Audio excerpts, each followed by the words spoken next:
Tom Perez is the chair of the Democratic National Committee. Mr. Perez, thanks for being here.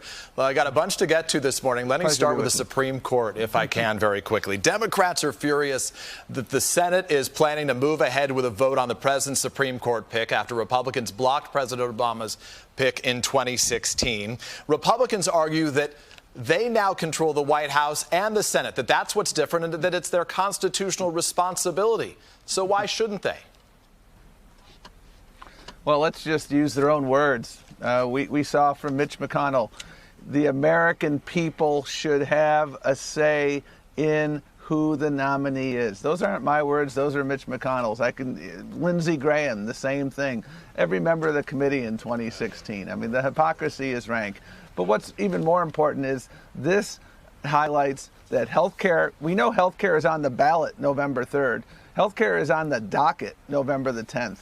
And we are going to remind voters every single day because health care was on the ballot in 2017. It was in the ballot 2018, 2019, and it's on the ballot even more now, Peter. And the American people with pre-existing conditions understand that the Republicans had control of everything in 2017. They couldn't get rid of Obamacare because the American people understand how important protections for people with pre-existing conditions are. And so now they're trying to do another end run. And the American people are smart.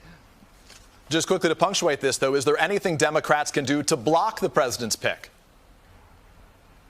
Well, we're going to subject the candidate or the nominee to a lot of questions. You know, the Affordable Care Act is on the ballot.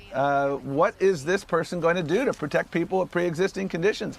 How do you feel about precedent? Are you willing to throw it out the window so that you can achieve the president's agenda of getting rid of health care for people with pre-existing conditions? I think those are important questions to ask, and that's our constitutional obligation as Democrats. Let me ask you about the campaign trail, if I can. President Trump yesterday campaigning in 3 states and the District of Columbia. Joe Biden campaigning in 2 states all week. How concerned are you that Biden is not more visible in those battleground states? Oh, we have a lot of visibility in all the battleground states. We have over 2,500 people on our coordinated campaigns. We've been touching people in various ways, and the voters are very excited. Pennsylvania, Michigan, Wisconsin, places where people understand that our democracy is on the ballot, our health care is on the ballot. They want a president who can bring us together. They want a president who can get a handle on this coronavirus. You know, what you don't hear about from the president in his rallies is any discussion of the coronavirus because he's been an abject failure. And Joe Biden and his team have been relentless in pointing out to people that until we fix the coronavirus, we can't fix anything else. The economy, the coronavirus, they're inextricably intertwined. And this president has been an abject failure. That's why we have historic unemployment. That's why we have such needless loss of life because of his failures. And certainly that'll be one of the things that they speak about at the debate on Tuesday. I want to ask you about something the president said this week. President Trump, again, refusing to commit to a peaceful transfer of power, anticipating that there is going to be a bitter fight come Election Day. What are Democrats prepared to do if the president disputes the results?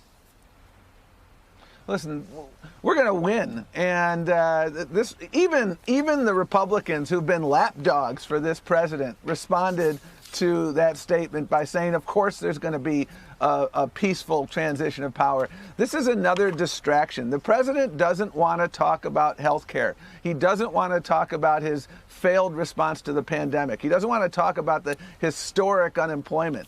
He and Herbert Hoover are in a pitched battle to see who can be the worst jobs president in the last 100 years. Those aren't topics he wants to discuss. So he tries to distract. He tries to invoke fear in voters. And you know what? Voters aren't hearing it. The most important thing people can do is get out there and vote. And people have options to vote. And options are good. Yep. Options mean that more people can get out there and vote. And we will make sure that that everybody has the chance to vote and that their votes count. Yep. Period. Yeah, no doubt. Already a lot of people getting those absentee ballots and many people already voting. Tom Perez, we appreciate your time this morning. Thank you very much. Absolutely.